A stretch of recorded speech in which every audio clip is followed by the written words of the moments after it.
And we are here at the Public Safety Complex in the training room. This is a joint meeting with Finance, so I want to give Finance the opportunity to open a meeting if they have a quorum. I don't know where Mark is. Do we have Mark online? Is Mark online? No?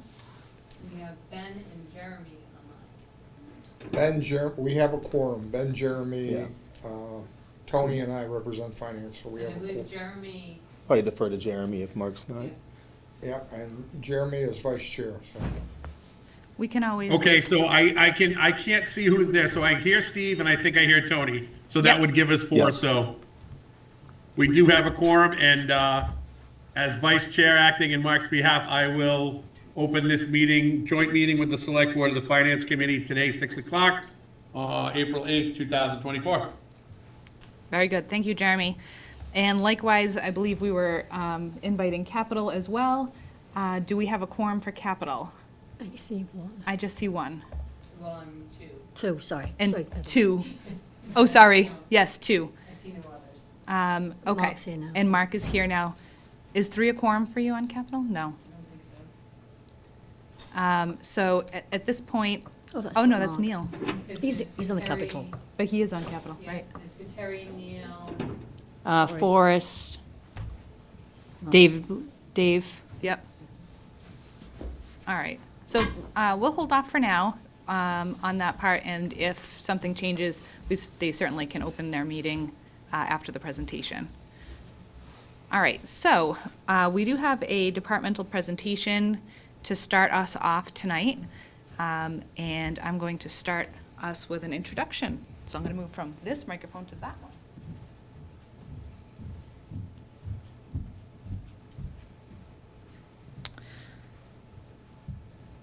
Dun, dun, dun, dun. Look at that, I did it. All right. So thank you, everybody, for coming today. Thank you to everybody who's watching online or who may watch this presentation later. This is intended to be a snapshot of our current budget, how we got there, where we are today, and where we're headed. Right now, as you may be aware, we're facing a Proposition 2.5 override, which will be voted on at town meeting and at the ballot come May. We would like to use this opportunity to give everybody some information about the budget so that it can help you to make informed decisions as you are at town meeting and at the ballot. This is an important decision for everybody to make individually, and I encourage you to educate yourself in every way that you can, including watching this presentation. But we'll also have informational sessions that are going to be available between now and town meeting that you could attend. And there will be an entire webpage devoted to budget materials so that you can peruse it for yourself as well. I'd like to ask that we hold questions for now until the end of the presentation, and I'd like to ask that we limit questions for the time being to one per person. That way we can give everybody a chance to speak. And without further ado, I'm going to invite Heather up to begin us our presentation. Thank you.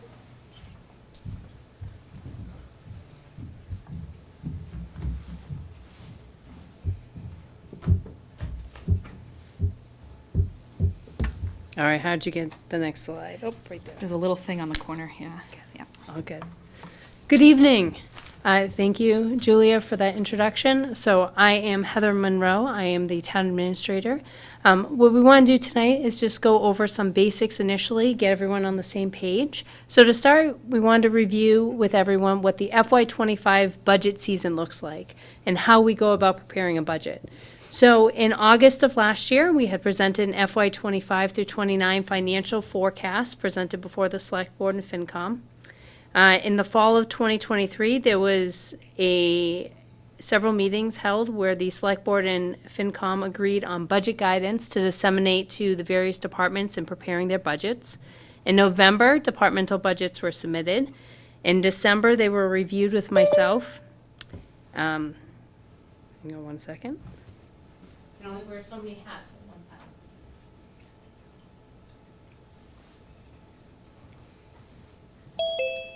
With myself. And then in February, March, Finance Committee reviewed some of the submitted budgets. The budget was finalized in March and April. And then now we're at the point where the Finance Committee and Select Board have before them a budget to approve. And in May, the town meeting will vote on the budgets before them. The true deficit, so we have about a $1,740,000 deficit. This is the amount of funds needed to fund the FY25 level services budget beyond recurring revenue sources. That's $500,000 we're currently using of the amount of, or $500,000 of free cash used to reduce the deficit, $400,000 of ambulance receipts reserved for appropriation used to reduce the total deficit, and then that leaves us with $840,000 where we have no other one-time revenue funds or any other funds to be able to offset. One of the questions we've been asked a number of times, both at Finance Committee meetings and at Select Board meetings, is how did we get these to this deficit? Where did the $840,000 come from? What were the budget drivers contributing? So we have three different sections here. One is for new revenue, additional revenue, and then expenses. So new revenue for this year, looking forward to the FY25 budget, totals $408,578.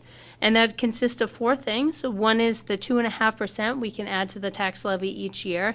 So that's last year's tax levy plus last year's new growth plus last year's 2.5%, which gets us $291,000 more.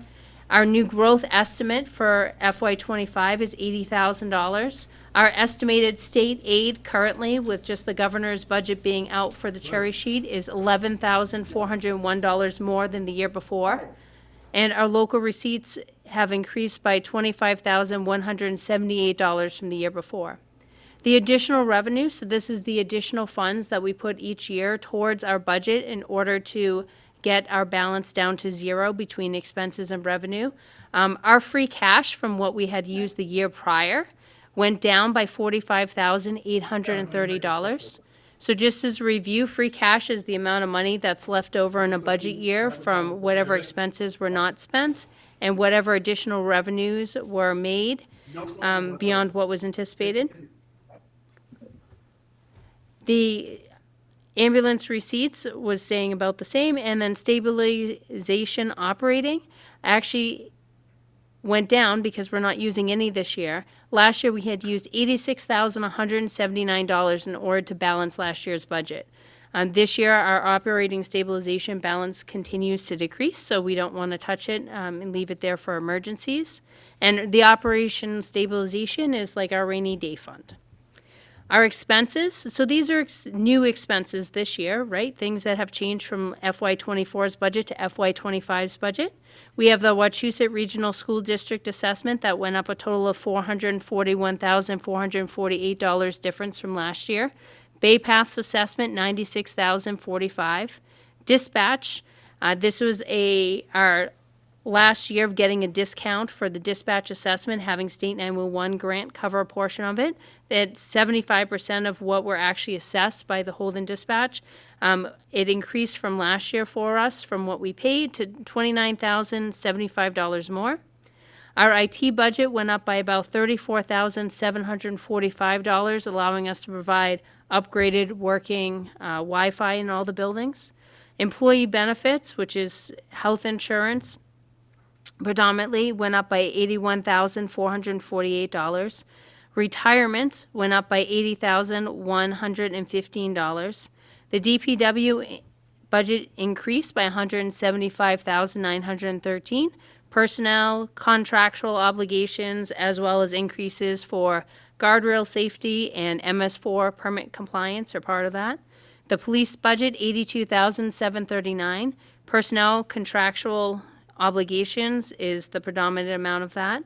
The fire budget went up by about $34,577. The central purchasing went up by $40,988. So that's your oil, that's your electricity, standard things that increase in costs. And then all other departments about $19,476. That's how we came up with about $840,000 less than what we needed to actually balance. So next, what I'd like to do is walk everyone through a little bit of the FY25 proposed override contingent budget. So this is the budget that has walked its way through Finance Committee and been talked about a lot in the Select Board meetings. This budget is balanced at $16,789,423. This is what was proposed by the departments this year for spending. In this budget, the revenues consist of over $12.7 million in taxes. They would consist of a $1.44 million override, new taxes. State aid, $773,229. Local receipts, $1.4 million. And additional revenue, this budget would account for $0 of free cash being utilized and $361,000 in ambulance receipts. On the expense side, you have four major components, the first being the town budget in the amount of $8,214,677. The Wachusett Regional School District budget in the amount of $7,786,547. Bay Path budget, $595,009. And town warrant articles, $193,141. The town services budget totaling $8.2 million accounts for a 7.5% increase in expenses over FY24, or $574,735. This is our level services budget. What does that mean? It means that it's providing the same level of services to the community as is provided currently. There's no new positions, there's no additional functions, and accounts for wage and contractual increases. There's a few exceptions, one being MS4 compliance costs. So in the DPW's budget, we are required to keep up to date with our MS4 permit. Last year, we were able to offset the increase of the cost through using ARPA funds to the tune of about $30,000. This year, we have additional requirements. Each year, you get further along in the permit, and the additional cost would be, Travis will correct me later, but about $60,000 more than the $30,000, totaling about $90,000 new into the budget. We also have guardrails for increased safety, which the DPW director will talk about in a little bit. Additional outreach COA hours, and that's all within the savings. We actually did have substantial savings this year with the transportation change from providing the COA van services within our own budget to outsourcing it through SCM Elder Bus through WRTA, reducing our costs and providing more services to our seniors. And then the last piece was the IT Wi-Fi hardware upgrade I had mentioned to improve the functionality and allow people to connect to the Wi-Fi more reliably. So override details. The override amount is $1,440,000. Again, it's calculated with the three numbers, $840,000 standing deficit, $500,000 of the free cash that we normally would put in to balance the budget, and $100,000 that we would normally put in more for the ambulance receipts reserved for appropriation. The average home value calculated in FY24 is $459,020. It's an increase to the average homeowner estimate based on FY24 figures of another $845.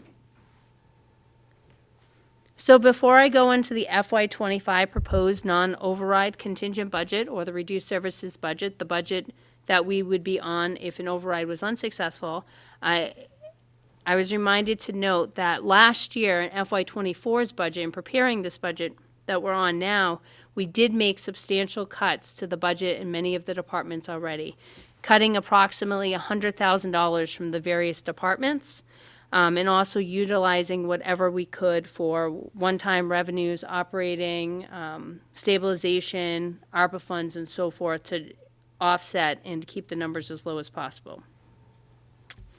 So the non-contingent budget or the reduced services budget, we have the revenues and the expenses balancing out at $15,756,282.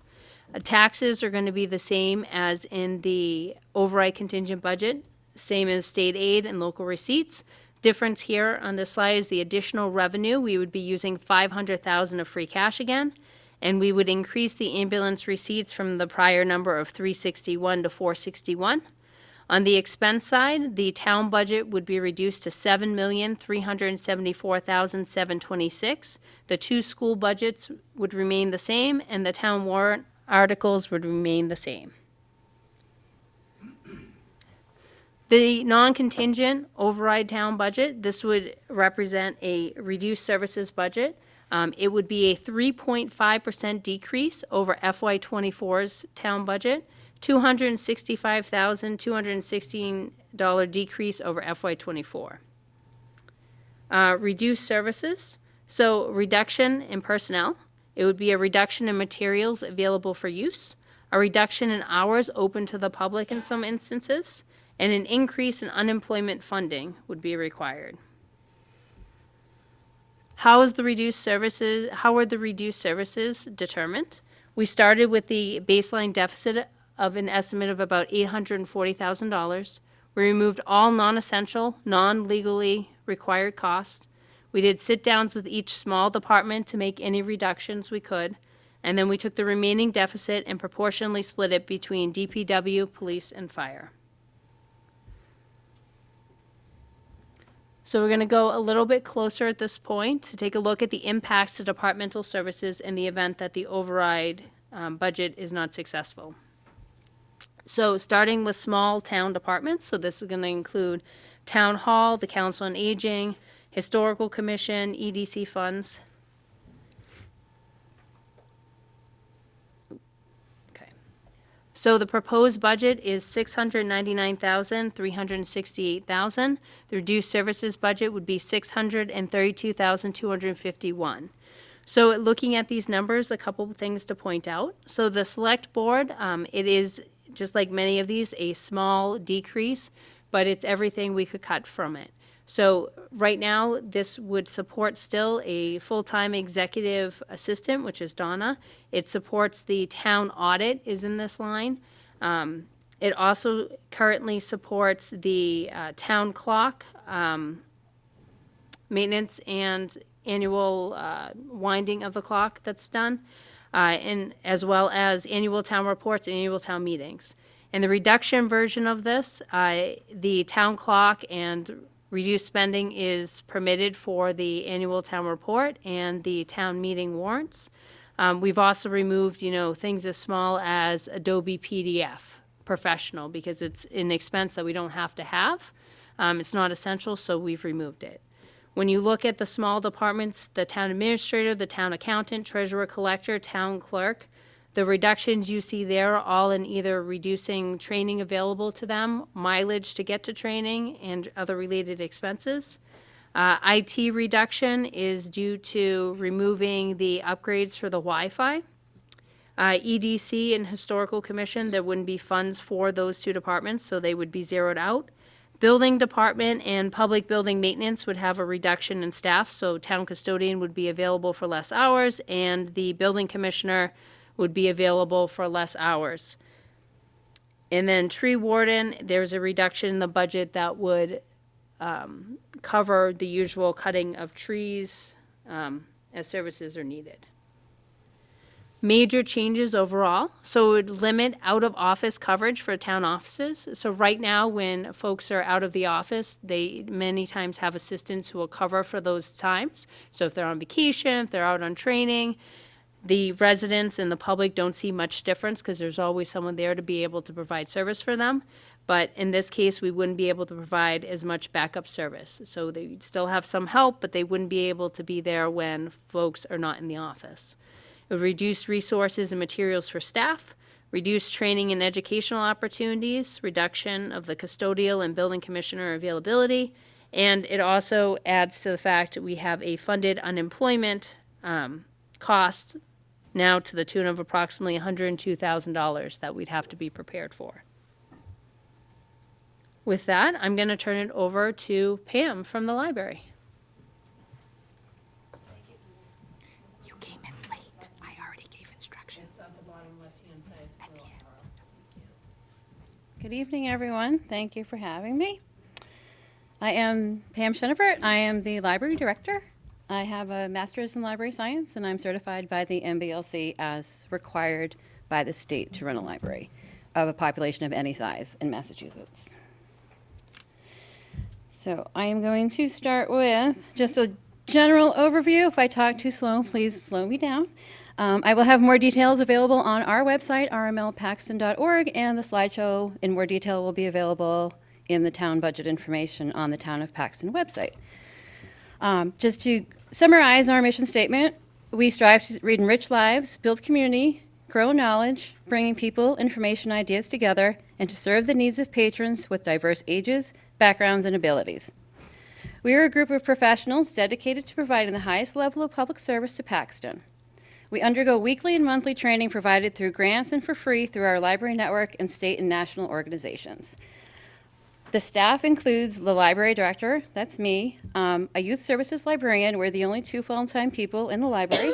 We have 1 circulation clerk who works 21 to 25 hours. The difference in hours is an alternate Saturday. The same is true for the next circulation clerk who covers 1 weekday and 1 weekend, 1 Saturday, alternating, so 7 to 11 hours per week. We have 2 part-time pages who are high schoolers from Paxton. They work 2 to 4 hours, again, alternating Saturdays, and another 2-hour shift during the week. We have 1 unfilled technical services assistant to help with covering books, labeling books, processing, repairing books. And we have 2 substitutes with no regular hours. They cover lunch breaks only when we have sick or vacation time. They don't cover full shifts. We can only afford to cover our lunch breaks when someone is out. We have 1 custodian who works 5 hours a week. Our building is about 7,200 square feet. We don't use the full basement. I did want to provide some information that is more of an intangible item that we offer at the library. Whether it's a parent and a child seeking a safe space for the day, a teen looking for quiet time away from the pressures of school, driver's ed, preparing for their future, or a child who loved being in a trusted place during a classroom visit, the message is the same. The library is trusted, safe, and welcoming. There's a little note from one of the classroom visits. Thank you, librarians. I loved being in a trusted place with you guys. I thought that was important to share. Now, for the budget, our requested budget is $206,140. That covers purchase services of $10,832. More than half of that is our CW Mars network fee. That is a discounted set amount by CW Mars. It covers our internet, it covers our catalog, our database, our network, and lots of training. And the other half of that is just standard building maintenance. Fire alarm inspection, fire alarm monitoring, fire extinguisher inspection, and alternating every other year elevator inspection and carpet cleaning. And that is all that covers. Library materials is $39,246. That is the amount mandated by the state. It's 19% of the budget. In the non-override contingent budget, it's $194,092. Purchase services would go down to $7,380, which covers CW Mars, and the very little maintenance, we'd have to find money elsewhere to do basic HVAC maintenance and that sort of thing. Maintain the elevator, the heating, the air conditioning. Supplies would go down to $500, which cuts into the printing budget for patrons. So there's ink, recycled paper, ink is very expensive, it wouldn't be there. Library materials could go down to $33,000, which is 17% of the budget, which is allowed under a waiver, so we could make that work. Sorry.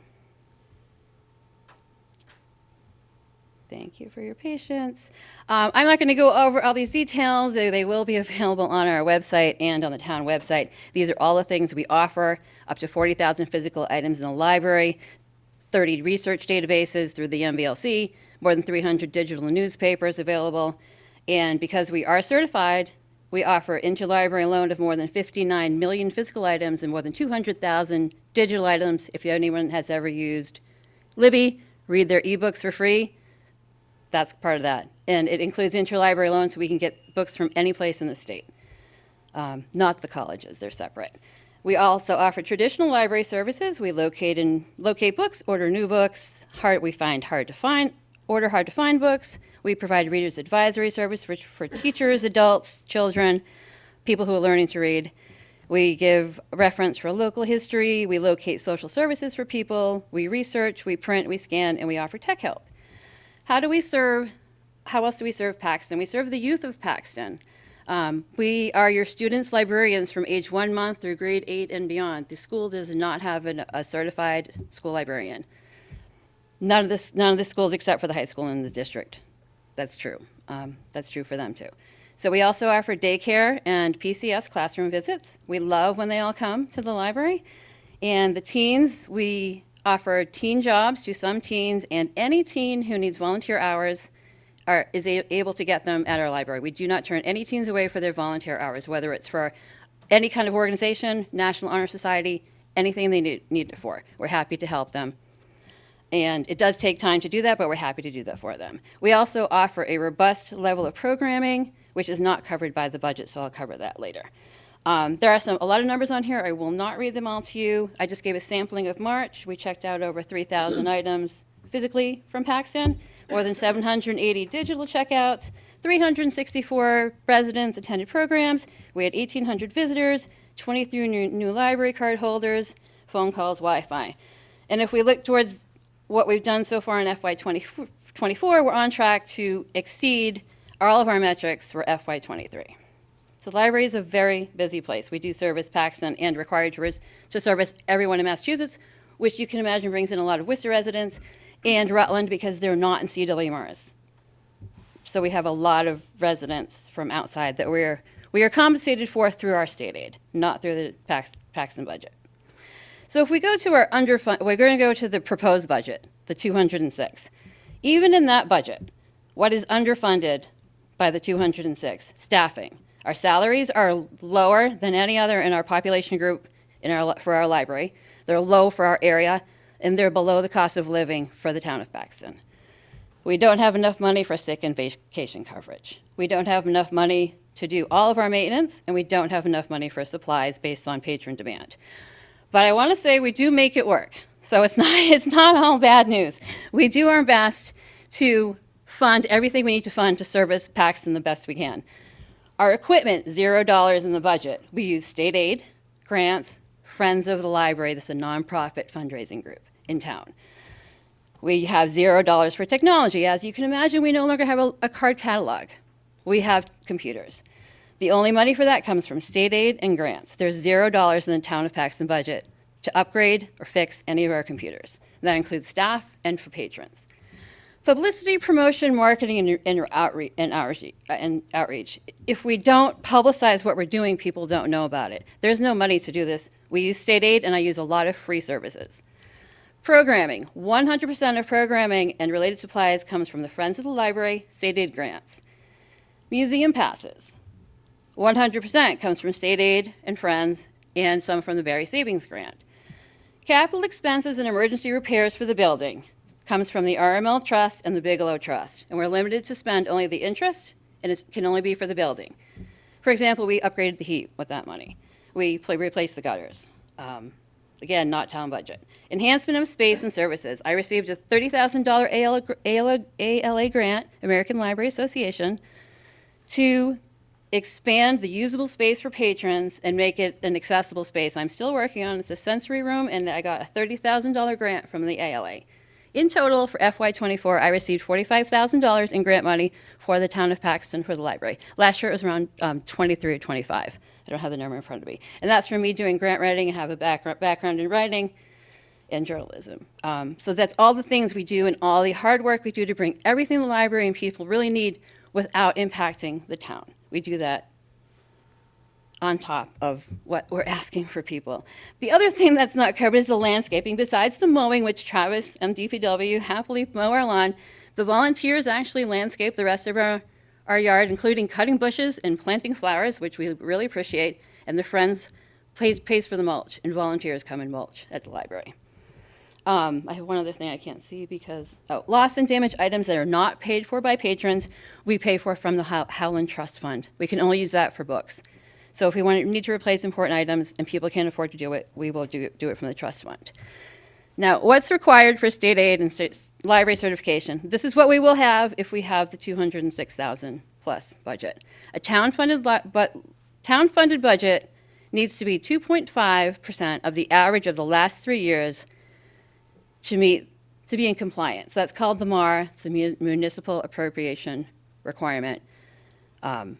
So that 206 gets us there, plus a little bit, because we have cut our budget for the past 10 years and bid level funded, at least for 10 years. It includes a 90% materials expenditure, which is required again under MGL. We're required to make no charge for normal library services. Everybody can come in for free. We don't charge for programs. We don't charge for anything. We do charge 10 cents for copies because we have to get a little for that extra. The director has a bachelor's degree and has an MBLC certification. I have both. I have a master's, actually. And we're open a minimum of number of hours, including some evening hours. So we meet all of that in this budget. So what does retaining certification mean? It sounds serious. It sounds like a fun word, but it means interlibrary loan continues. This means 400 items that come in for Paxton residents that we can't own because of our space come from other libraries, and people can get those. They can walk into other libraries and get books. They can borrow items on Libby from a giant collection of 200,000 items from across the state and in CWMRs. And it also means the library receives a $16,000 grant for FY25, and we receive a $1,000 offset to our network fee. It also covers our minimal maintenance, which we covered, the fire extinguisher inspection, fire alarm security, HVAC maintenance, elevator maintenance and inspection, and carpet cleaning, which we alternate with the elevator every other year because they're both about the same price. Now, the reduced services budget does not meet the minimum municipal funding as set in statute. With a budget that does not meet the 2.5% of the average of the last 3 years' budgets, the library is not in compliance with state law. I put the state law here. I can send the link to anyone who needs it. So we're not eligible for certification or state aid. The library would have to apply for and receive a waiver to stay certified. Waivers are not guaranteed by the MBLC, and there is a 5-year consecutive cap. Paxton already went through their first 5 years, ending in 2018. I think 2018 they didn't actually need it, but 4 years before that. Prior to that, there may be some. I didn't get that information from the MBLC. So we've been down this road before. The library materials could be reduced to $33,000, which they are in this budget, which is 17% of the budget, versus the required 19, based on our population group. This is not in compliance with MGL requirements for certification. It would make the library ineligible for state aid unless, again, the library applied for and was granted a waiver. Purchase services. There would be no money for maintenance from the town budget. The only money left in the purchase services would be for the CWMR's network fee, minus $1,000 because now we'd lose that if we lost certification. With certification at risk, interlibrary loan could stop and Paxton residents would not be able to borrow any items from any other library except Paxton. That means no Holden, no Worcester, no Rutland, no Leicester, no Spencer. They are not required to loan to uncertified libraries by state law. And Paxton residents would lose access to digital materials on Libby. There is also a snowball effect with our grant money. If you remember from a previous slide how much we use our state aid grant money for. Simple thing from a technology, a broken printer, a computer. We use it for a lot, so we're putting it at risk. So we're putting $16,000 at risk for FY25. Even if a waiver is granted, the state aid grant is reduced. I don't have the percentage, it's a whole formula. We can get there later in the future if we need to. And FY26, we would not even be eligible to apply, so we're throwing at least $16,000. So we're up to $32,000 in state aid gone. And the next cycle we could apply for is FY27. So the loss of certification would be, at minimum, a loss of $28,000 in state aid. That's the absolute minimum. I lowballed a little bit. In state aid for over 2 years, and the library loses eligibility for any state grants for libraries. And that is all I have. Thank you. I think Mrs. Larson from Recreation is on.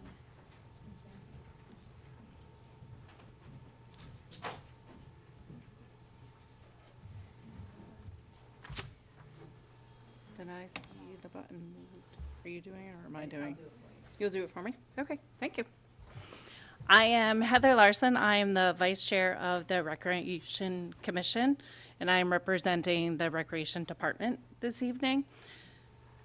Just so people are aware what the Recreation Department does, in short, We're the fun people in town. Not that other departments aren't fun, but we're what brings Paxton together as a community. Such events like the tree lighting, the Easter egg hunt, all those kinds of activities that are both for adults and for kids. That's what we do. So for the FY25 proposed level service budget, which is the town's budget, it's $32,707. With the reduced service, we would be at zero. Nothing. We wouldn't have anything. So our town operating budget right now, the recreation director, it's covered 66.5%. The rest of that comes from the revolving fund for our rec director, so the 33.5% comes from that revolving fund. It also covers our town free programs such as the Easter egg hunt, the Paxton Days, the tree lighting, the parades, our before and after school program, and also all of our recreation programs. And that comes from the revolving fund. So the town operating budget, we would have no funding, okay? Our revolving fund is what we would have to base our budget on. So we would then have to fund our rec director, Kathy Card, a lot of you know Kathy, 100% out of the revolving fund. We would also have to fund all of those school programs, the before school program, the after school program, and our summer camps, as well as the health and wellness programs, our support of the athletic programs, and community building activities. So with the reduced service budget, the entire cost of the rec director is passed on to the revolving fund. We do have a revolving fund. We use that revolving fund. But without a budget, that revolving fund is slowly going to be depleted. We will have to increase fees for a lot of our recreation programs. Because we're using that revolving fund, if this reduced service budget is what we have to go through, we don't know how long we could maintain what we want to do. So without the money coming in, that revolving fund is going to be depleted much faster. In short, this long list is what we would be losing if we have to go to the reduced services.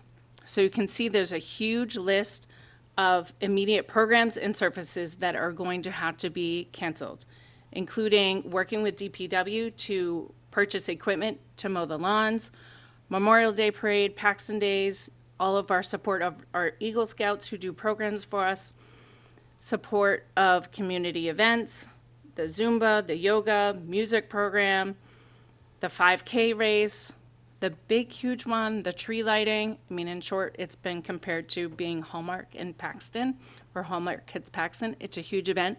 We would not be able to do that. The Easter egg hunt, the movie night, which is a huge hit for the kids. Our rec buildings would also have to be closed because we maintain those. We pay for those to be taken care of. If we go to a zero budget, we would not be able to maintain those. Field maintenance, as far as fertilizing, watering, winterizing it, we would not be able to do that anymore. Internet access would be gone if you're on the fields. The building maintenance would be gone. Playground maintenance would be gone, as would summer concerts and total fitness. With the reduced services, what we could do for now, but would not be sustainable, is keeping the before and after school program going. We could do that for now, but as that revolving account diminishes, we're eventually not going to be able to do the before and after school program. We're not going to eventually be able to do the summer camp or any of the field scheduling. So events that are held on the field, whether it's baseball or soccer, it's not going to happen. And that's it.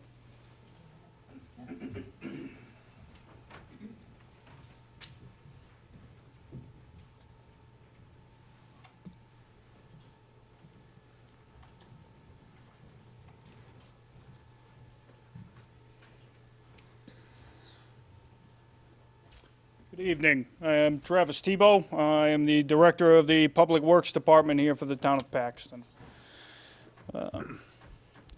Just to get started, the Paxton DPW In FY '25, we had a proposed budget that was submitted in the fall of a total sum of $963,685. That would continue to be level staffing, level services, funding for needed guardrails, increased funding for the MS4 stormwater permit for the year 6 compliance. If we're looking at an FY '25 reduced services budget, we would be looking for a budget of $740,675. That would be a reduction from proposed budget of $223,010. The reduced services, we would be looking at reduced overtime coverage, no weekend burials, reduced line painting funding, reduced road repair materials, reduced funds to cover vehicle maintenance and repairs, reduced funds to cover building maintenance and repairs. There would be no funding for guardrails or extremely minimal funding, and we would be put back in non-compliance with the MS4 permit. Reduced budget funding services provided. So this would not stop us from working. So we would still be mowing the town fields, the town common, the cemeteries, other publicly owned buildings here in town. We would still be sweeping roads and sidewalks, provided that our aging equipment can stay in service. We would continue to roadside mow as we are able, again, providing that the aging equipment can stay in service. We would continue to coal patch potholes as long as funds are available to do so for whatever we had budgeted for coal patch.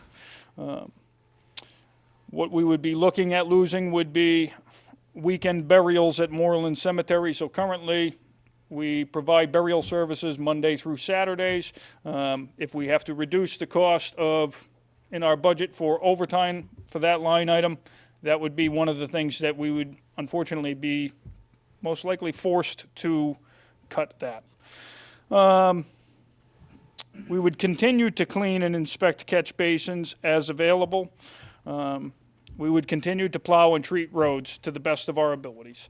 So what I would like to note is we have a couple of other things. So, I mentioned aging equipment. So just to give everybody a brief rundown.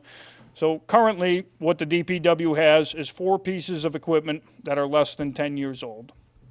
There's 5 pieces of equipment between the ages of 10 and 15 years old, 3 pieces of equipment between the ages of 15 and 20 years old, 5 pieces of equipment between the ages of 25 and 30 years old, and one truck in particular that's 35 years old.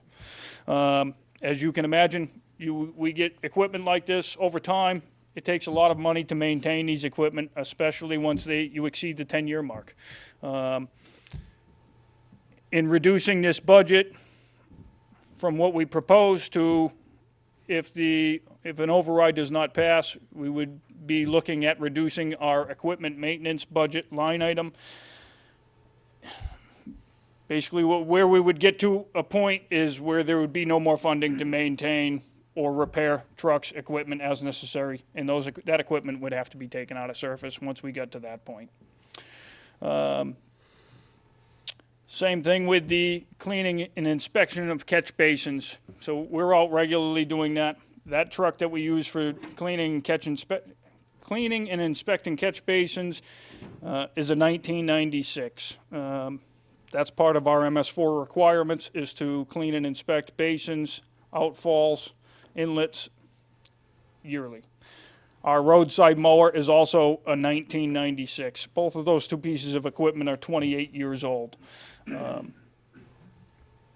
They do a lot of work in this town, and we're continuing to keep them running to the best of our ability. But they're aging equipment, and we have a lot of issues with them. I'll do it for this slide. Reduce funding, road repair and maintenance. So I'm not saying that we would not be redoing any roads, okay? I just want to make that clear. If this override does not pass, we would still be looking at redoing roads as we have the funding to do so. We would be utilizing more Chapter 90 funding. So currently, a lot of the work that gets done when we redo a road, the paving of aprons, the rebuilding of catch basins, manholes, the raising of frames and covers for both manholes and catch basins. We do all that work in-house with our staff from the DPW. That's budgeted line items that we budget for in order to do those projects. So we would be reducing those line items out of our budget, and we would be putting those items out to bid that would need to get paid prevailing wage by contractors, which in turn would reduce the amount of mileage we'd be able to pave each and every year, because a lot of those funds would have to be tied up for paving the aprons, repairing catch basins, raising frames and covers. As I stated here, more Chapter 90 and road stabilization funding paid to subcontractors for preparation and finished work of paving projects that would have typically been done by DPW, equals less funding available for new projects. We'd also be looking at limited line painting. So I say limited line painting. I want to say we were around 24,000 last year to have a contractor come in and paint all of our solid yellow center lines and all of our solid white fog lines. That's about 24,000. We'd be eliminating that from the budget. We do have paint in stock left over from last year that we would still be able to go out and paint stop lines, crosswalks, until that paint ran out. So it's not as though we wouldn't be able to do anything, but it's going to be much more limited in scope. If we had enough, we would try to do the parking lot at the center school and any other town buildings. Chances are we'd run out before we'd get to finish all of that. There'd also be no paving of road repairs, berms, etc. We would only be cold patching. So in saying that, we have sections throughout town. Quite often, we'll go out and cut out a bad section of road, repave it to the best of our ability. We would have to eliminate that line item. And wherever there's failing road, we would be cold patching only. Next. Oh, thank you. Reduce funding for MS4 permit compliance. As Heather stated, last year we had paid a large portion of our MS4 requirements cost out of ARPA funding. I believe we had only budgeted last year for $6,800 out of our budget for stormwater, and that was to try to reduce costs in last year's budget. Unfortunately, this year, in year 6 requirement, what they're looking for us to do is start the filtration systems at any outfalls throughout town. They're looking for us to do a minimum of 1 a year. We're being informed by our consultants, Fuss and O'Neill, that we're looking somewhere in the realm between $25,000 and $50,000 for the least expensive of any of these filtration systems for design and implementation. So in our proposed budget, that's what we had budgeted for, was for $50,000. We also had to include back into it the $30,000 that we had budgeted through ARPA in FY24. And we had to increase the line item for drainage pipe and catch basins due to the high number of failing infrastructure for the stormwater to repair basins, replace pipe as needed, fix any manholes that are starting to fail. There's several of them throughout town, so we do have a small amount of stock at the barn. We would be able to do probably a handful of either catch basins or manholes. After that, they would have to be coned off, barreled off, until we had the funding to repair those in the future. Reduced funding for safety and maintenance. So we would be looking to defer urgent need for guardrail repairs on Marshall Street, where the guardrails have already failed once. So there's 2 larger sections of guardrail on Marshall Street. One of them is your typical galvanized faced guardrail, but it has telephone poles as posts rather than steel posts. The telephone pole posts are now starting to rot and deteriorate to the point where there's several of them that have actually separated off the face of the guardrail. We also have another section of guardrail on Marshall Street near the Sumi Street intersection that is all post and cable guardrail. This past fall, we actually did have a vehicle that struck that post and cable. It slowed them down, but it did not stop them and keep them in the roadway. That post and cable has since been repaired. It is still post and cable guardrail, even though it is a portion of it is newer. In reducing this line item, we would not have the funds to replace those. In fact, we'd probably be looking at a couple of $1,000s to purchase jersey barriers if something like this were to happen again and we were made unaware of it and weren't able to apply for insurance to get to pay for it, just to put something there. We'd also be taking the chance of having equipment as well as some of our DPW building structures taken out of service. So again, we budgeted this year, I believe it was a little over 80,000 for maintenance and repair. I can tell you as of last week, we were down to around 10,000 left in that maintenance line item, and we're only in April. We did have to reduce that line item in order to try to make up the percentage that was requested of us should an override not pass by about 12,000. 10 to 12, I believe. We also did cut a large portion of what we budget for the DPW facility itself. I believe we cut that by around 30,000 in order to try to help with this burden. But in doing that, we would be not able to make the repairs to continue to keep utilizing these buildings and structures that we have now. They are in great disrepair, and we're trying to maintain them to the best of our ability so that we can continue to use them so that they don't fail. In my professional opinion, they've exceeded their life expectancy. Especially one of the rear outbuildings, we have some significant damage to the foundation in that building. We may end up having to take that building out of service in the near future, regardless.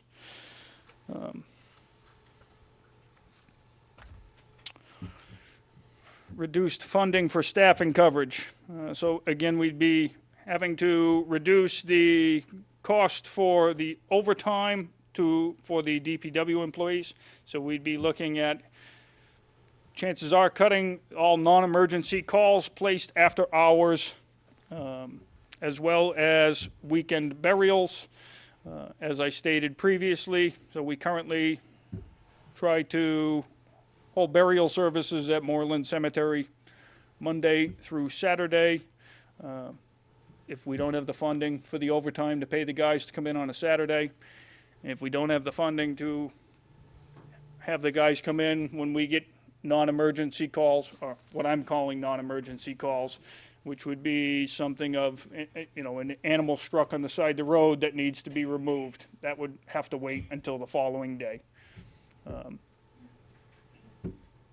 that an animal control officer? No. No, the animal control officer doesn't do that. We're going to hold questions to the end. Okay. That's all I got. I thank you. Thank you, Travis.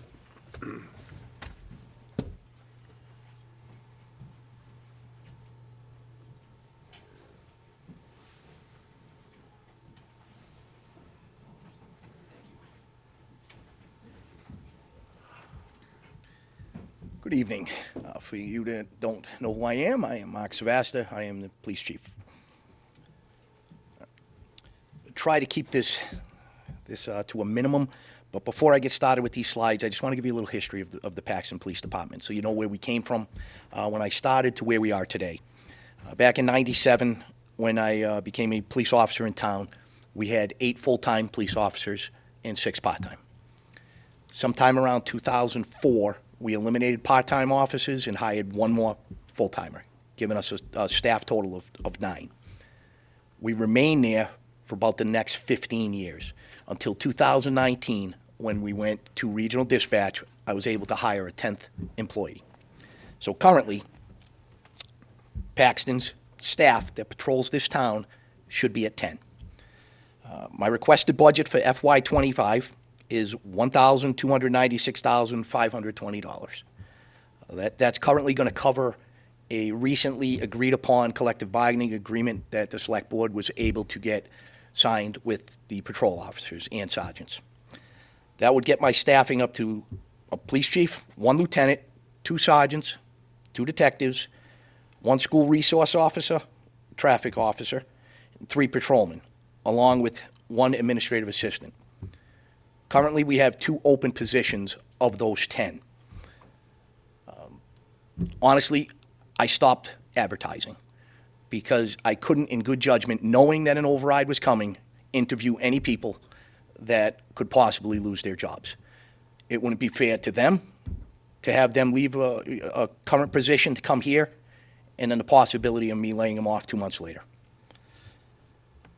In 2011, for some of you that don't know, the town entered into an agreement, contractual agreement with Anna Maria College to provide police service to the college. Anna Maria pays for 6 positions: a sergeant, 4 patrolmen, and 1 full-time public safety, along with 5 part-time public safety who are non-sworn personnel. They pay 100% of their salary, from vacations to health insurance to retirement. Those staff are to be on the campus to provide the police coverage.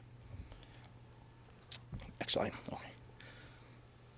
If the override fails, my FY25 reduced budget will go from the $1,2,960,000 to $948,241.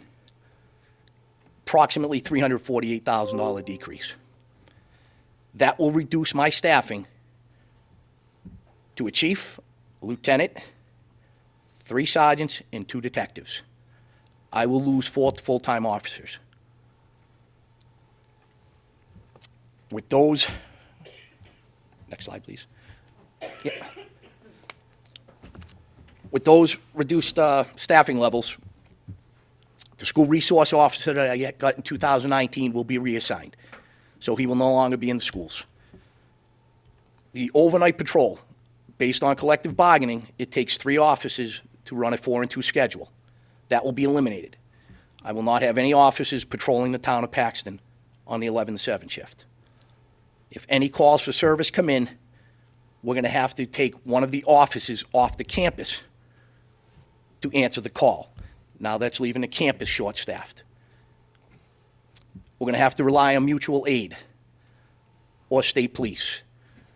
Now, night shifts in most of the surrounding towns, they're probably running 2 guys a shift. State police are out of the East Brookfield barracks. Josh, you may know better than me, they usually used to run 2 in a desk. But they're all over. So response time, it's going to be a lot. It's not going to be like having your own police department. It's going to be officer safety risks because we're not going to have the coverage that we require. We will go from a proactive police department to a reactive.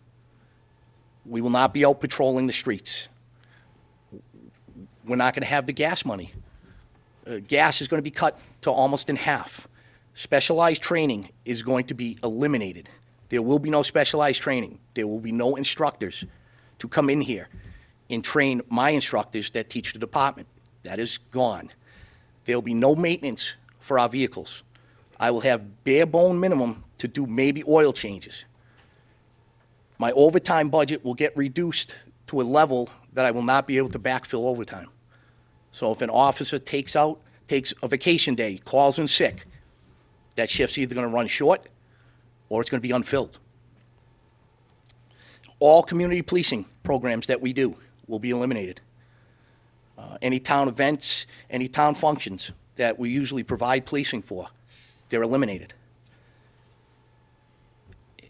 In year 2024, this setback is something that's I was hoping I'd never go through in my career. So I'm hoping that the override passes. If it doesn't, this is what I'm going to be faced with. So I just wanted to be upfront with you and let you know what we are all facing as a town. Thank you. Thank you.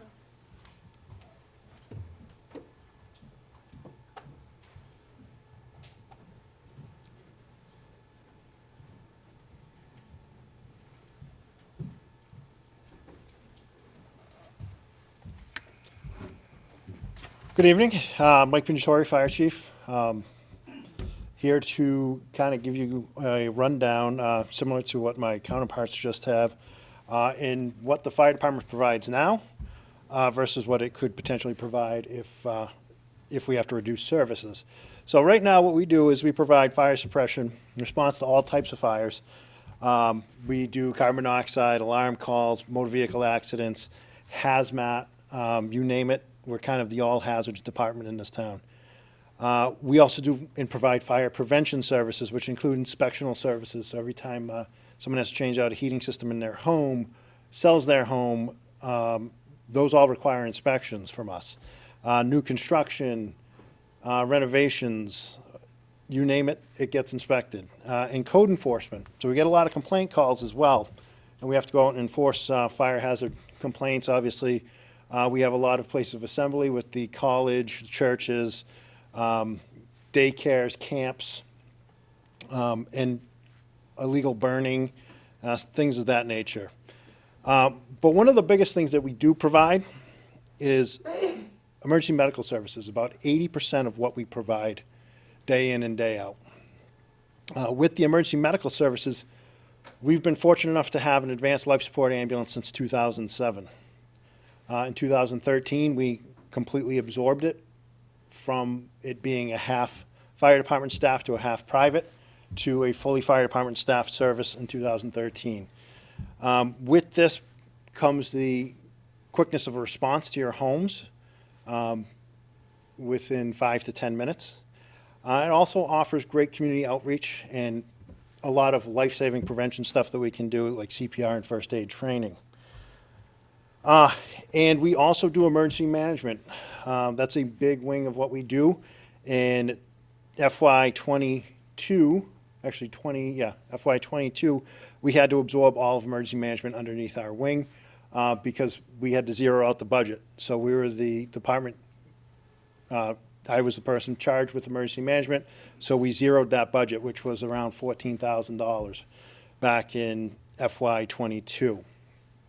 With that comes a lot of emergency planning and preparedness for the community. It also is a great vehicle for grants that we can get with the community. Right now, we're in our hazard mitigation grant cycle every 5 years, and that gives us the ability to apply for bigger grants to fix culverts and big catch basins that could potentially be a hazard in a disaster or flooding scenario, things of that nature. You go to the next. Just a little budget history from FY23 to present for the fire department. In the spreadsheet, you can see how, when we went full ambulance service in 2013, how the ambulance money was actually supposed to be used to offset the budget. And really, it was designed to offset the hiring of the paramedics to staff the ambulance and provide the ALS service for the town. So every year when we add ambulance receipts in, one of the things that we account for is how much we brought in that previous year. And so you can see in FY23, our total combined budget was $203,849. We then, with finance's help, we inject the ambulance receipts for that year, which was an increase of from $300,000 to $310,000.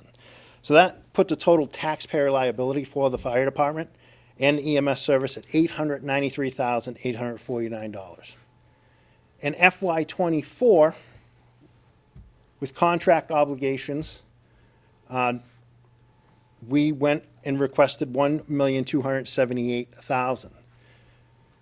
With that, we injected $350,000 with that proposed budget for FY '24, the one we're operating in now, brought the total taxpayer liability down to $928,000. However, as you heard Heather say earlier, last year we had to scrap and save to avoid an override, which we did. I worked with finance. They made the request that we trim budgets. I worked vigorously, and we then came back with a different requested number of $1,221,144.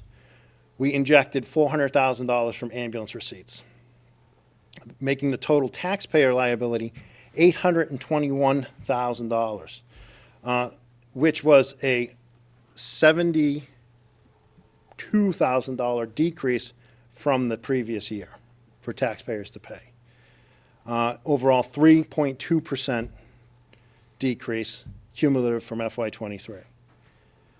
FY '25, we've requested $1,255,287.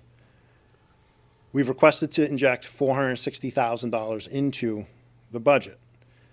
That was requested to bring down the total tax liability of the Paxton taxpayer to $795,000, or a 5% reduction from FY '23. Now, ambulance revenue is a tricky subject, and that's why it's part of the override, because it's not a great or reliable source of income. We know that comfortably it's around $400,000. The idea of ambulance revenue, not only to pay the paramedics, was to take a portion of that each year and offset the replacement of an ambulance every 10. Right now, we're looking at about 15 years on the ambulances just because we cannot catch up with the inflation. Our last ambulance we purchased was $285,000. Right now, the going price for that ambulance is $485,000. So it's going to take a bit to get us there.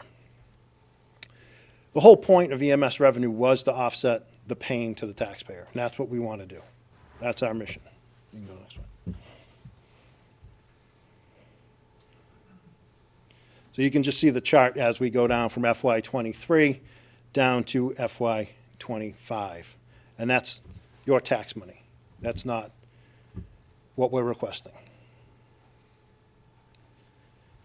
The effects of a budget reduction overall to the department budget of $1,255,000 would be $253,260. Out of the department's budget, 89.4% is payroll.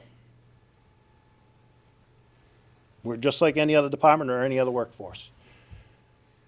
With that, we would lose our part-time administrative assistant. He's crucial. He only works 3 days a week, but he does all the burn permits on Saturdays. He handles the day-to-day stuff and the payroll Mondays and Wednesdays, along with bills. Him and I work together to handle that stuff. He does scheduling as well, and he schedules your inspections that you need as you replace your equipment at home.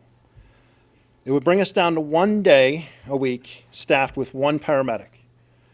Minimum staffing on an ambulance in the state of Massachusetts for an ALS service of our type is one paramedic, one basic EMT.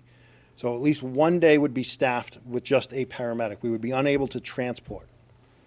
We're licensed as a transport ambulance, not a non-transport ambulance. So we need to always be transporting. 1 day unstaffed. So the firefighter EMS personnel work 2 days, 24-hour days. So their shifts are rotating to make sure that there's 24-hour coverage 7 days a week. So 1 day would be completely unstaffed. I expect somewhere in the loss of 22% in ambulance revenue due to the reduced transports. It's about approximately $110,000 based on average receipts, and that's just based on the slowest days of the week, which are generally Saturday and Sunday. With this, not only would we lose 2 full-time members, but we'd also lose about 20 part-time and call firefighters. So we rely on part-time people to staff the ambulance and backfill when full-time isn't available. And we also rely on call firefighters to come back for fire calls, high-priority medicals, and everything in between. They're a big part of our department. If anybody's watched my finance presentations over the years, they're really the driving force behind this department. They keep us going. We'd have to have a reduction of at least 50%, if not more, of the on-call workforce. So right now, there's about 30 call positions on this department, 27 are filled. If you followed me over the last 4 years that I've been chief, it has been a huge project of mine to get this department back to the 40 members that we're chartered for. Not only does it provide safe staffing when we go on calls, it also helps to boost morale to keep the call firefighters that we have. It is a hard day-to-day thing with a call fire department to keep people coming back for calls for minimum pay. A reduction in this force would be an inability to meet minimum NFPA and OSHA safe staffing requirements in this department. No staff available for calls if the on-duty crew is out. So far this week, since Thursday, we've had at least 3 simultaneous calls. One high-priority medical on Thursday night, and a minute later, a structure fire came in. It would have been a disaster if we didn't have the staff that we have. Fire suppression activities will require mutual aid for almost, I says most calls, but almost all calls. We would have to go to what's called an automatic alarm card, sending our 2 on duty on an engine, and then hopefully the surrounding towns could send an engine automatically. Now, what does that mean? Well, that means that if we have active fire, our on-duty crew of 2 will have to make a decision as to whether or not to go inside to either suppress or search and rescue. Just 2 members, putting us in violation of OSHA and NIOSH of the 2 in, 2 out rule. And then they would have to wait for a mutual aid engine. Now, what does that mean? Well, mutual aid ambulances, which are generally staffed but are busy for our surrounding towns, are at least twice the size of Paxton. An ambulance takes 17 minutes on average to get here from a neighboring town. An engine, if we had to do an engine with 4, it could take upwards of 20 to 25 minutes. The structure fire on Thursday night, I think our first mutual aid engine after the initial call came in about 22 minutes after. And that was pretty quick. We had already had 2 trucks there, so thank God we didn't have to depend on the mutual aid truck to back us up to get in and start suppressing the fire. Once they did, they gave us a hand with the labor-intensive fire that we did have. Everything we do in this department is very labor-intensive and requires staffing. So reducing the staffing to 2 on duty and maybe 10 on call will seriously handcuff us in what our abilities are going to be during the day and during the week. And the other part of having an on-call department is we have 30, and people are like, wow, that's a lot of people. We're chartered for 40. Well, 9 of them are full-time, and then there's me. What that does is it allows us to have effective coverage 24 hours a day. Not all 30 are available at any given time. And most of the time during the day, it is just the on-duty crew and the fire inspector. At this point, it would be a roll of the dice as to whether or not we got anybody back during the day with just 10. So that's all I got. Thanks, Heather.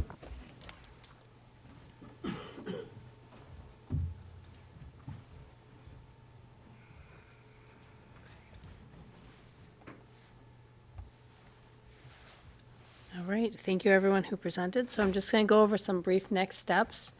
So where do we go from here? So we have an annual town meeting scheduled on Monday, May 6th. At that time, there's going to be 2 articles on that meeting that pertain to the town's budget. Article 17 and Article 18. Article 17 is the override contingent budget. So if this article passes at town meeting, this would take care of one part of the 2-step process for the override approval.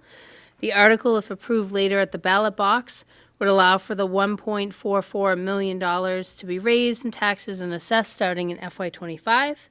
The article still uses $300,000 of ambulance receipts to offset the budget deficit.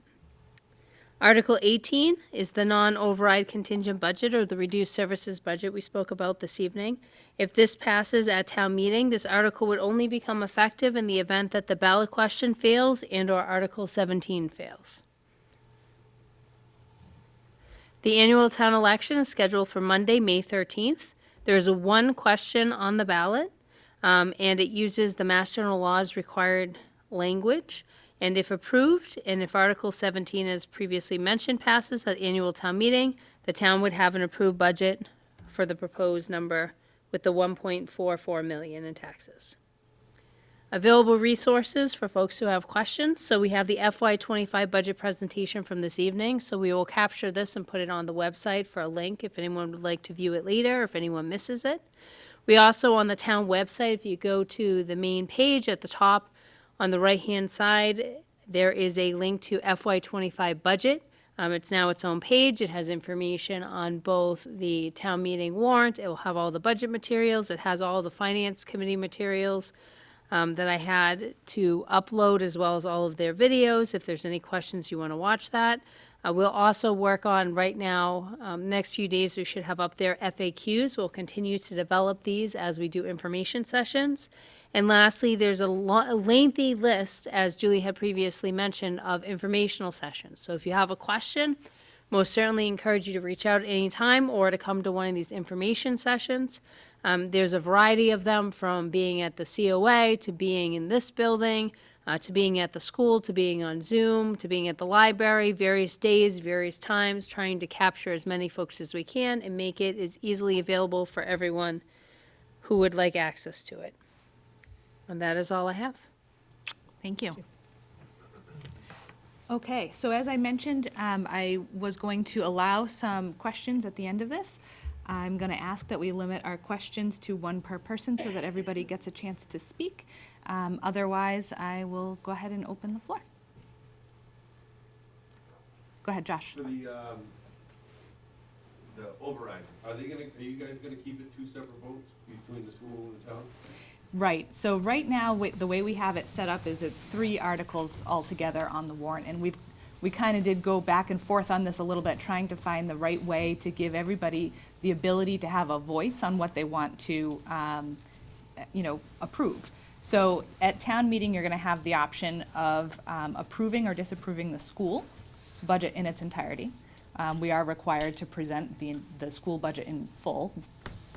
You will have the option to approve the town budget contingent on an override, or approve the town budget not contingent on the override, or both. And then, depending on how the ballot turns out, that will determine which of those articles we end up putting into place. Okay? Other questions?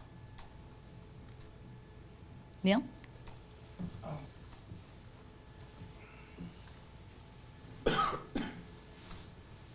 Can you tell me what full-time in town means? I'm going to defer to Heather on this one. So, hi Neil, I was gonna answer this question. So it depends, right? So for benefits purposes, full-time is anyone who's 20 hours or more, they're eligible for full-time benefits, but we have a full-time, so town hall, it varies, right?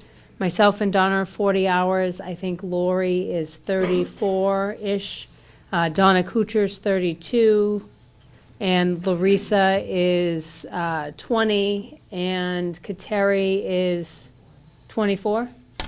24. So it's all over the place. When you're talking police and fire, it's usually closer to police, it's 40 hours. And fire, was it 48, Mike? 48 hours for that, and DPW is 40. Okay. Well, if town hall presently is open 4 days, and I realize people are working remote, but I'm just concerned that the public doesn't have access to the services of town hall. So that's why when I heard that we need I'm just stating what I heard, a full-time town administrator, and a full-time assistant, but the town hall's only open 4 days a week. So are we working 4 10-hour days, or are we working 5 8-hour days? So, I mean, Heather, you do yeoman's work, I mean, between meetings and, I'm just trying to get a clarification. so when we reference in the presentation a reduction of hours available to the public, what we're talking about specifically is more the treasurer collector's office and the town clerk's office. So they both have an 8-hour-a-week assistant. So usually, the town treasurer collector's office has someone assisting on Monday afternoons for 4 hours, Thursday afternoons for 4 hours. But we generally budget additional funds to cover multiple weeks of vacation, if there's any sick time, or when the treasurer collector is out on training of sorts, right? That could be anywhere between 4 and 5 weeks a year by the time you add all those pieces up. We don't have the funds in the budget to put in to cover those times. So instead of right now, where, if someone comes in and Dawn is out on vacation or she's out at training, you don't see a difference, right? I'm here to pay my excise tax. Okay, well, someone still answers the window. Okay. Well, in the reduced services budget, unfortunately, we don't have the funds to cover that piece. So unless it's the 4 hours on Monday or the 4 hours on Thursday, if she's out, you're gonna have to come back another week. Okay, thank you. One last question, if I may? Is there, let me just Okay, make that's sure there's fine, no yeah, other questions? yeah. Are there any other questions? Yes, go ahead, Gary. So I think the screen had indicated about an $845 increase in our taxes on the average. If this Correct. is approved, how does that compare to what will occur if the school's budget was approved via an override? Good question. What's the impact upon that combined with ours? So that's a good question, Gary. Essentially, what's going to happen is that we have an override that's only on the town budget. The school is not going to be subject to an override, and there's a good reason for this. We cannot mandate that the school reduce their budget. Based on our regional agreement, 2 towns would have to turn down the school budget in order for that budget to go back to the Business and Finance Committee at the school committee for a reduced budget and then come back to the town. If there isn't a second town that turns down that budget is considered approved, and we get assessed the full amount, regardless of whether or not we have budgeted for it, whether we have financing for it. And so what essentially would happen, if we were to divide out that override so that we put some of the override on the school and some of the override on the town, we would be twice hitting the town in terms of potential cuts in the event that either one of those things failed. So if the school budget failed in terms of securing an override, and we were assessed anyways, which is likely to occur because we are unaware of any other town that is looking at turning down the school budget at this point in time, we would have to reduce our town services even if an override for the town were passed. So that's why we have it set up the way that we do, so that if there's an override passed for the town, and people have spoken that that's what they want, an override passed for the town, that money is actually applied to the town, as opposed to ending up being applied to the school. Did I answer your question? If we're required to pay the amount for the school, will there be an additional amount that we will end up paying on the tax side in addition to the $845 that is projected? No. Josh? I apologize. It's okay. I'm a little confused. Yeah, it's So confusing. we're not voting, so we aren't gonna be able to vote on whether or not we approve the school budget? You are. So you'll have that vote at town meeting. Yeah. So if you were to choose, if you were to choose to, that you wanted to voice your opinion that you don't support the school budget, the place to do that would be at town meeting, where you would vote no on the article for the school budget. In the event that 2 towns turn the school budget down, then as I mentioned, the Business and Finance Subcommittee and the school committee would then need to come up with a new budget to present to the towns. Okay.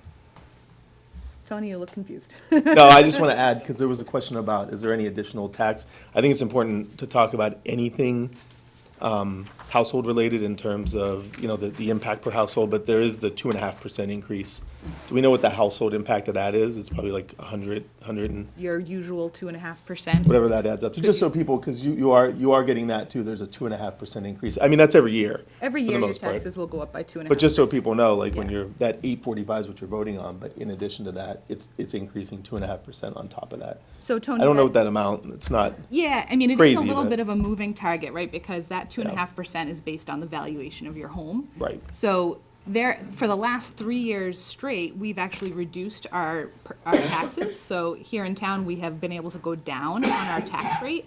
But the reality is that's because home valuations have gone up.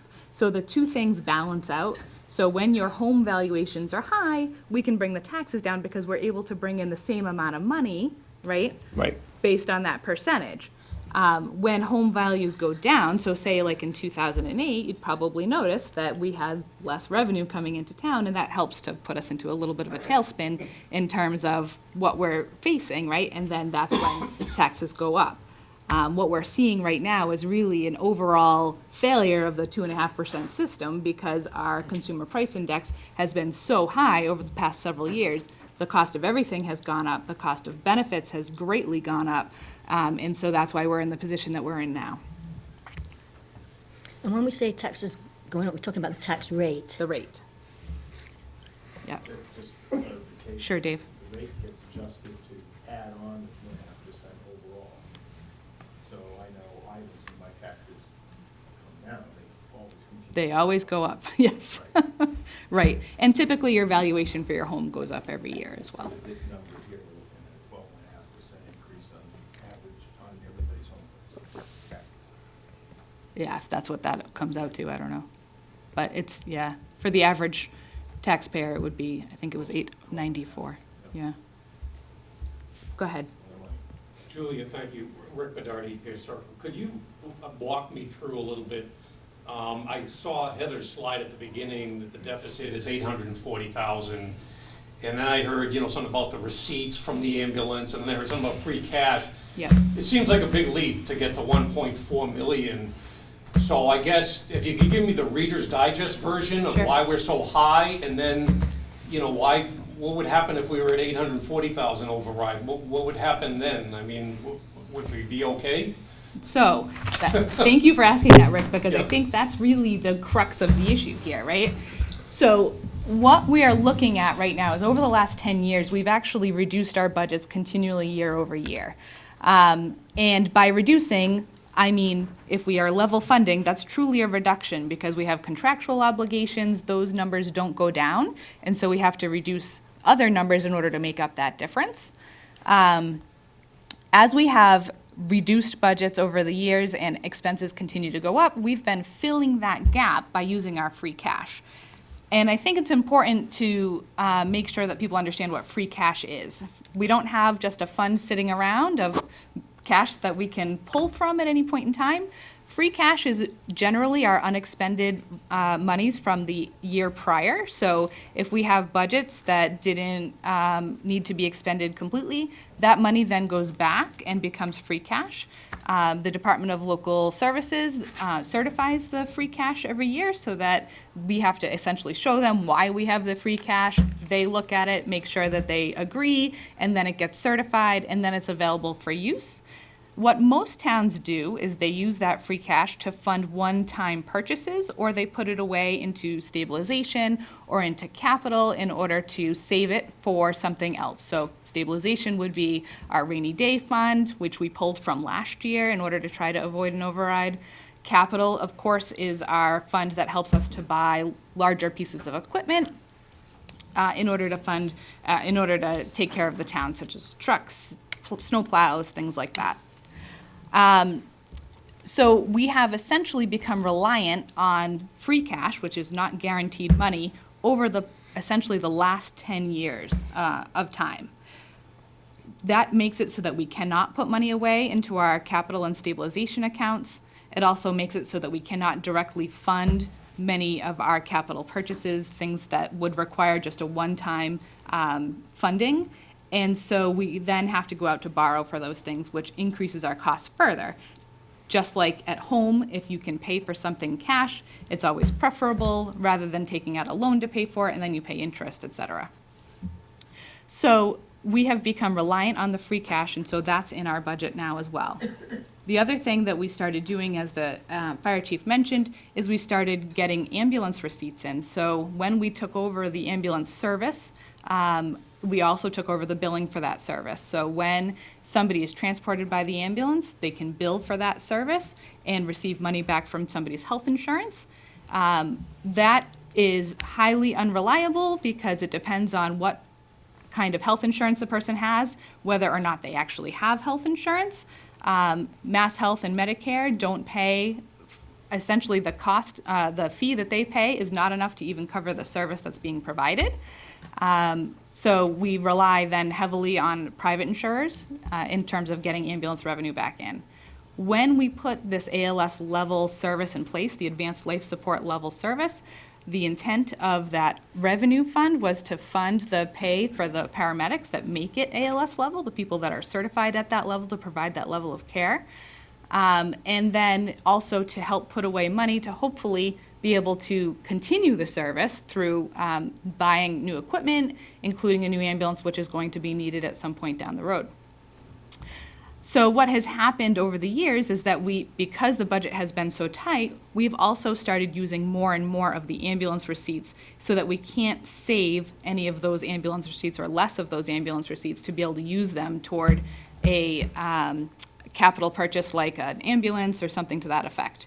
You'll notice on the warrant for this year that $61,000 in ambulance receipts is being utilized for purchasing of a cardiac monitor and a Lucas device, which is a chest compression device, which we've had great success using over the years and has saved several lives in town. So we want to make sure that we are able to continue to purchase these items. So what's in common between the free cash and the ambulance receipts is that these are really not guaranteed revenue. They're things that we're becoming more dependent on, but they really are better used in other ways if we can use them to fund one-time purchases, because these are really one-time cash receipts. They should be used to fund one-time purchases so that we don't become over-reliant on them, rather than using them to fund salaries and things like that, which are recurring items, so that when we get into a position like this, we end up having to, we get concerned that we don't have money to pay for things like salaries and whatnot because we have relied on these one-time revenues that are not guaranteed. The other part of this is because our budget is now tighter than we've ever had it, we have cut out a lot of excess. What ends up happening as a result of that is that we have less money that's going to fall into free cash next year. Because the budgets we're not going to be seeing unexpended money out of the budgets, right? And so we're not going to have that free cash available next year. So we're trying very hard to decrease our reliance on free cash because it's simply not good budgeting in order to do that.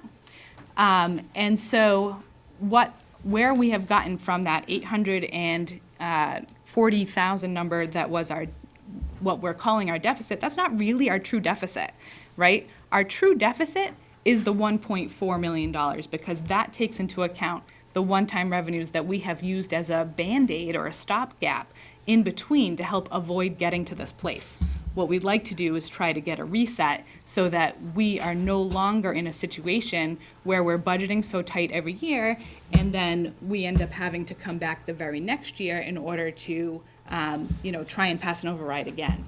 So if we were to pass a lower number, such as the 800,000-ish number that you heard as the deficit, what's going to happen next year is that we're still reliant on that free cash, the $500,000 in free cash. We're still reliant on the additional ambulance revenue. Next year, we're not going to get as much free cash. And so we're still going to be in a position where the budget is tight and we're still going to have a gap that we're unable to meet. So if we aren't able to pass this 1.44 million, then we're going to end up having to come back very shortly, if not next year, the year after, to request another override. Julia, this is a joint meeting of the Finance It is, Committee yep. and the It's open. CIPC. Can somebody help me out? Do we have people on the? We have Ben Mitchell. Jeremy just dropped. So we have a quorum for the Finance Committee, so can I declare the Finance Committee meeting open? Yeah, it's And we already have a been. quorum Yep. for CIPC, so can I declare the CIPC meeting open? Yes, if you, yeah, So they're both open. So can we participate in the conversation that kind of Rick started and you answered? yeah, sure. Heather, I sent you an email today. Is that something that you could call up and show on the screen? I have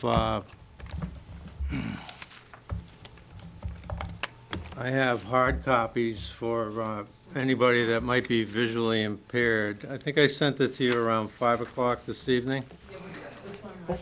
The first one having to do with the tax rates. I think it will answer Rick's question more visually. I'm not suggesting your answer wasn't vivid, but I think this will help. That's the one. So you can see that at the top of the page, we're just revisiting old material that currently the average single-family assessed value is $459,000 and some change, and the average single-family tax bill is $7,376. If you scroll down, Heather, to see all 8 of the options, the Finance Committee spent a lot of time over a number of meetings spanning at least 6 weeks, reviewing 7 of those options that are presented up here. And we don't want to take credit or blame, but they were not of our own making because there was a narrative produced by the town administrator in terms of what those 7 options would be. We just quantified them. And I think it's pretty telling here that, and forgive me for editorializing, but it's our meeting too, so that's why this slide is ours. We're going on record that the Finance Committee has favored item number 3 for at least 2 meetings, with item number 2 getting honorable mention a number of times. And to Rick's question, where did the $1,440,000 come from? It's really item number 1, which is the deficit, taking all of the free cash of $500,000 and adding it to the $840 to get $1,340,000, and taking $100,000 of annual ambulance seats of $440,000. The point that we're going to make, and I don't want to challenge what you said about free cash and the like, but I would say to you again, and to the Select Board again, that we have a financial management policy that suggests in ridding yourself of the reliance of free cash, which this town has done for at least 25 years, to the tune of $400,000, $500,000, $600,000, $700,000 every year to balance the budget, that the policy says to do that over a 10-year period. And our proposal in items number 2 and 3 is taking the free cash of $500,000 and taking, somebody might say, well, 10 years is 10% of $500,000. The reason that we have $150,000 is because we missed 2 years. So we're trying to catch up to get into that 10-year plan. Now, when those financial management policies were devised, there was 2 of us in the room that were on the committee. I was one of them. And I will say to you, the spirit was never to go cold turkey in 1 year and add it all back to the budget. And we were given, as led by the Collins Group, the discussion leader, who gave us any number of other cities and towns, similar to Paxton, trying to do the same thing to rid itself of the reliance on free cash, to do it over a 10-year period. We have a policy, the Select Board has a policy, you adopted it,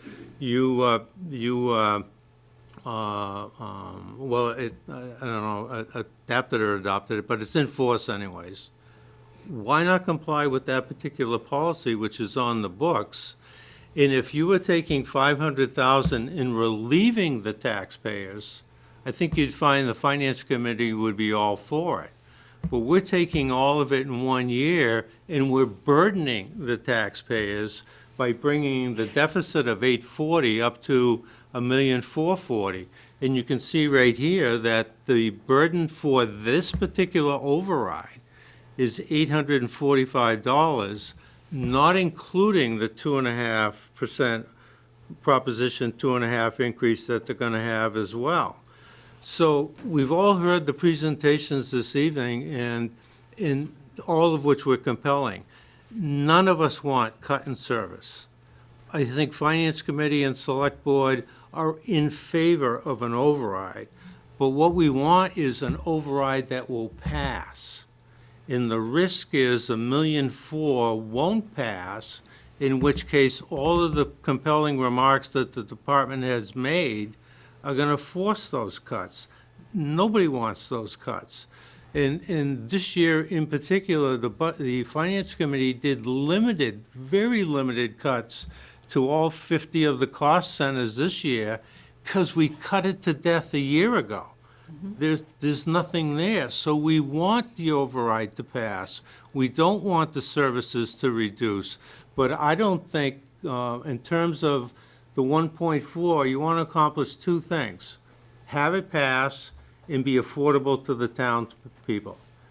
What the Select Board has proposed in item number 6 at 1.4 million does neither of those. What the Finance Committee proposed, we think has a much greater chance of pass, and because the amount per household, as you can see up here, is less, it's more affordable. So I think we got to work together. That's been a common refrain that we've said to each other for 3 months. But us being at number 2 and you being at number 6 is not working together. And I would submit to you that what's proposed at $1.4 million has a much greater risk of failing, of which none of us want to see. Select Board, Finance Committee, department heads, nobody. That's the point where Rick said, well, how did we get to a deficit of 840 all the way up to $1,440,000? That's the answer. Let's practice the financial policies that we have in place. And the $1.4 million, I regret to say, similar to the $1 million, we don't know what next year's going to bring. We don't know what the school budget's going to be. It's bad this year, but every indication is going to be worse next year. We don't know about roads and trees and wastewater management. So I'd hate to have a big number at $1.4 million and find out that didn't make overrides forever here and after go away. So let's have an affordable one that we can all get behind, all of us, and have it passed, have it affordable, and work together. I think there's just too much difference in distance between numbers 2 and 6 that I don't think we're working together. And the Finance Committee now has voted twice. We've had an option to change our vote, and we stood pat on 2 votes to keep it at the lower amount of number 2 and 3. I would hope that the Select Board reconsider that and have a much lower override, which doesn't enact any of the cuts in services, gets us where we want to be, gets it more affordable. I don't want to say everybody will be happy, but they'll be less unhappy, I think, if we have a better number. It's not a number I can get behind.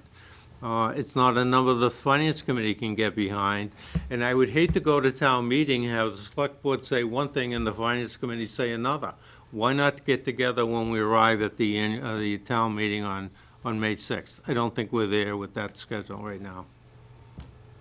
Thank you. Rick, did that answer your question? Yes. Thank you.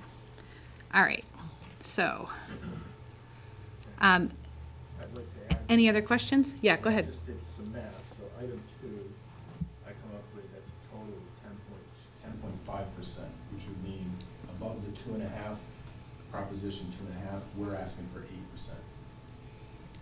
You check it, but I think it's pretty close. Item 6 is 14%. It's a significant difference between the two. 4,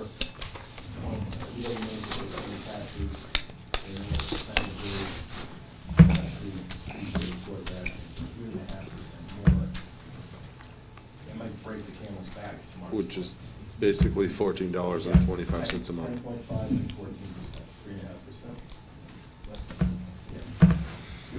3.5%. Paul Richards, Lakewood Oak Street. Paul, Just yes, for thank you. clarity, is FinCom saying item number 2 or item number 3? Can you just clarify that? 'Cause Yeah, we're if talking you have a about sense of item number humor, I'll 2 say versus FinCom. item number 6, but we've got item number 2 and item number 3 under FinCom's request.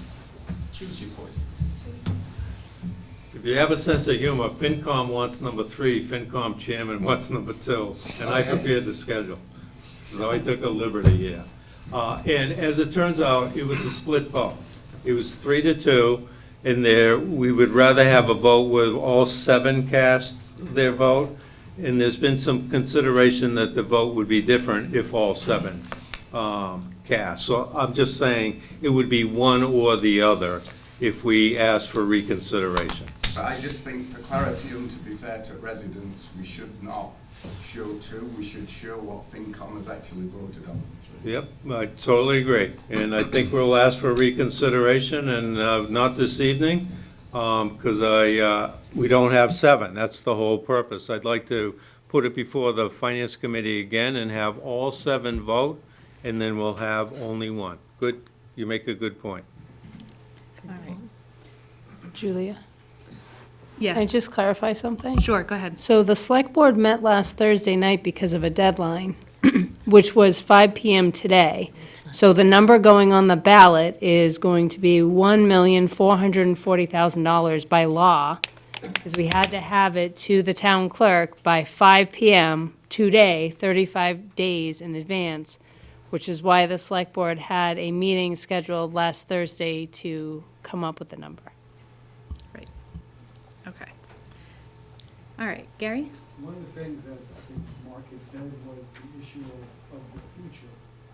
So when you have a marketing pitch or a sales pitch, you know, it's not just what we're paying today, because the cuts are horrible, so we all want to really support that. But the question will end up being, what happens the following year and the year after that? How much of a hit are we gonna have on top of this? So do you have a sense today from projections, as you said, you have some guidelines to talk about with department heads, what do we anticipate if this passes for the following year or 2? That's part of the sales pitch. I think all the residents are gonna wanna know. For sure, yeah. It's gonna be less of what it would be if we went for the 1.15. Emma's got something to say on this. Yep, so go ahead, Heather. Yep, she's got it. So I think, in the next couple of meetings, that's something the select board may decide to discuss a little bit, is kind of a policy for the next year.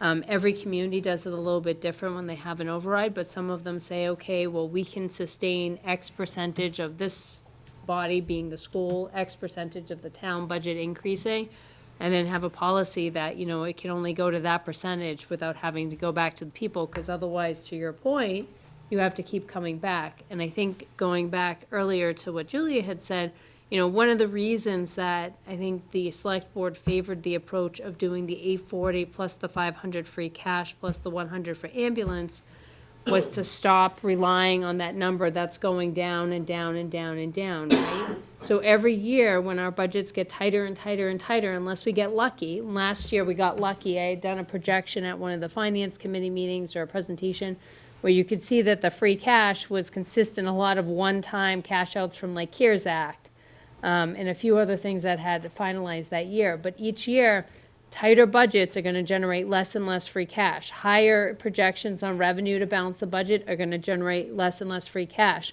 We use that free cash as the base of our budget. We don't use that as one-time expenses we're adding onto the budget. We use it as the base.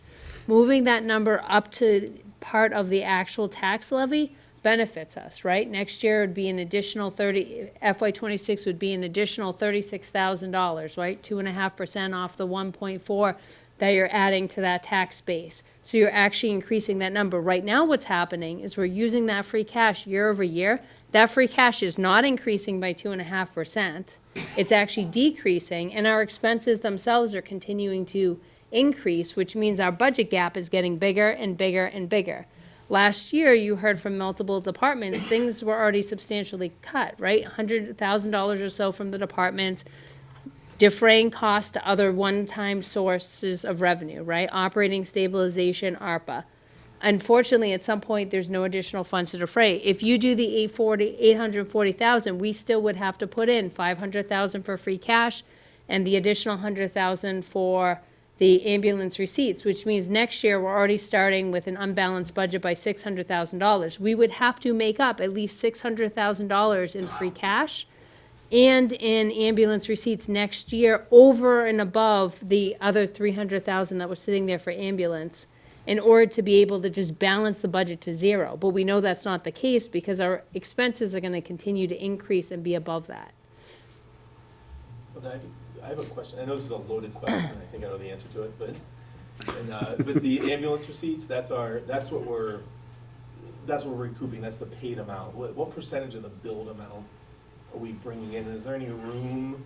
I know that's not a reflection. I know Mike does a great job with that. Yeah. As far as the landscape goes, is there any room that might improve in the future, or not really? It's probably, if anything, going to get worse, but I'll let the chief speak to it. See him almost on his feet. He's actually done a really good job of increasing the amount we are collecting versus what had been done in the past. So, to answer your question, Tony, will the ambulance revenue increase over the coming years? My projection right now is, officially, in my professional opinion, no. I think about 460, what I put in this year, is what we can survive going in next year. With that said, the town of Paxton, as we know, we're not Rutland. We're not adding development after development, bringing in a bunch of people. When the service was built, over the last 10, 11, 12 years, and counting, it was specifically designed for the citizens of Paxton. Do we get a bump in mutual aid? Absolutely. Did we see it right after COVID? Yep, and that drove a big chunk of the revenue over the last several years. And it's very dependent upon the working force in EMS. Right now, the state's in an all-time shortage for EMTs and paramedics. Part of that's due to the pandemic. Nobody wants to do that for short money. And so we saw a huge collapse in private EMS services throughout the state, which a lot of municipalities rely on. And that drove the increase in calls we saw over the last 2-3 years. We're starting to level off now from that. Other towns are starting to get back together and get their stuff in order. So that's why I said, in my earlier presentation, that 400,000 is really where I'm comfortable going into the future at. If we see a bump, great. If not, and we are looking for alternatives like CPR classes, stuff like that, but it doesn't provide the revenue that the ambulance transports do. Yep. But wasn't your question about how much is billed and how much was actually collected? So, Yeah, I mean, but the only reason I wondered that, I mean, I'd love to hear that percentage. The question really was, what is it, and is there anything in the healthcare landscape where that might increase? But it doesn't sound like it. well, I mean, I'd still be curious to know it, but you probably hate saying. if anybody follows the news, there's actually a push on Beacon Hill to set ambulance billing payouts at $500. Yeah, I think Medicare reimbursements actually went down, right? We're around 90% of our collections, so billed versus collected. Oh, okay, that's So, actually. yeah, and we did a write-off. Yeah, that is a lot better than I would have expected. It takes a lot of work, and that's part of the issue as we move forward. So I hope did anybody else have a question? That answer, Mike. So, Mike, can I just add on to your comments? I think you said 460. I think you threw that number out. So just to give a little background of Finance Committee meetings, I don't want to put words in your mouth, but you offered 460, and we said, no, keep the 60, leave it at 400, which is what's in the FY24 budget. Yep. Then in our proposal there, we walked the 400 back even to 350, mindful that we don't need 460, you do. 350 gets us at our $1 million override, and we're being smart about walking that back as well. That's why it's not shown in the schedule on number 2, but the schedule on number 2 covers it all. It covers the deficit. It walks back the ambulance receipts to be less. It imparts the 10-year policy that we have for free cash.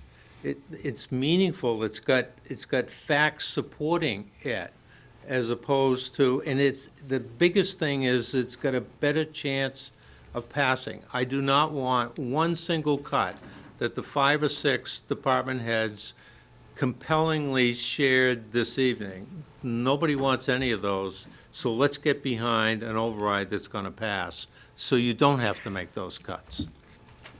That one's beyond me, so. Anything else before I? No, thank you. No? All right. Can I make one comment? This is Ben. Oh, yeah. Yep. No, not for you, Mike. You can, you can sit sure? down. Okay. Go ahead, Ben. Yeah, no problem. Actually, I'd just like to request, Mark, we voted twice on number 3. If you're going to speak for our committee, can we make sure we speak at 3 until that's changed? Yeah. Thank you. Yeah, we said that we were going to, I think the request was, let's get down to 1, and we said, absolutely, absolutely. And if for purposes of this evening, it needs to be number 3, that would be fine. But 3 is still a distance away from 6. I agree. All right. Okay, so I'm going to hold this as the last question for now, because we need to move on to the rest of our agenda. Sure.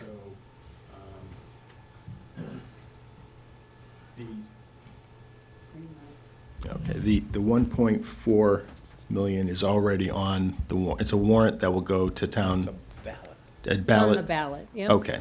And at the town meeting, we will be voting on 1.4, or could that change to a lower number? And what if it did change, it's already on the ballot? How does that all play out? Go ahead.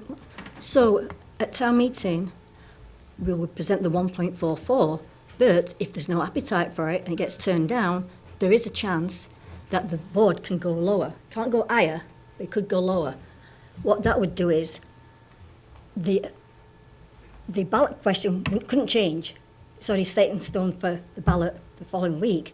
That would still be there. If that failed, then the town, and a lower number got passed, then the town could go back and have another town ballot to get the same number as what's been passed at the town meeting. We've got to have, it's got to pass at the town meeting and the ballot for it to go through. Right, so the But ballot. we can't change the ballot. We can change the ballot town fails. meeting. It says 1.4, it fails. We can come back. You can come back for another vote by the town. Correct. A special election. Yes. Yep. Okay. Is the 35 days cast in stone? Yeah, it's not my 35. I think that's. It's Mass General Law. It's It's Mass law. General Laws requires 35 it. days from when the warrant closes, or it's It's the 7 days? election. The warrant, so it has to do with town election, it has nothing to do with town meeting. So for ballot questions, it's 35 days in advance that the question has to be submitted to the town clerk's office in writing by 5 PM. Town elections, meetings rather, a little bit easier, right? In annual, 7 days in advance, the warrant needs to be approved, signed, and posted. And a special town meeting, it's 14 days. Can the election go from the 13th to the 20th? I mean, that gives us another September. That's what I'm saying, that's No. set in stone. Yeah, we're. Okay, Right. that was where I was going. Thank you. Okay.